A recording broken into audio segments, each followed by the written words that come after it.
श्री दत्त महाराजांचे पाचवे गुरु म्हणजे आकाश. तुम्ही जर मला विचाराल ना, तर माझ्यासाठी पंचतत्वांपैकी हे सगळ्यात आवडतं तत्व आहे. कारण मला याचा स्वभाव आवडतो.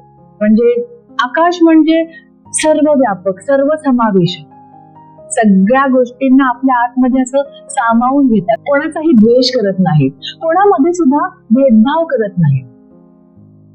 आणि ही गोष्ट खरं तर दत्त महाराजांकडून शिकायला मिळते आपल्याला, आणि त्यांनी ती आकाश तत्वाकडून शिकलेली आहे. वास्तुशास्त्र आणि ज्योतिषशास्त्राचा अभ्यास करत असताना पंचतत्व सगळीकडे आहेत आणि त्यानुसारच उपाय वगैरे करायची पद्धत आहे. त्यामध्ये मी या पंचतत्वांचा अभ्यास केलेला आहे. त्यामध्ये माझं सगळ्यात आवडतं तत्व म्हणजे आकाश तत्व आहे. मलाही असं वाटतं की आपण आकाश तत्वासारखंच राहावं.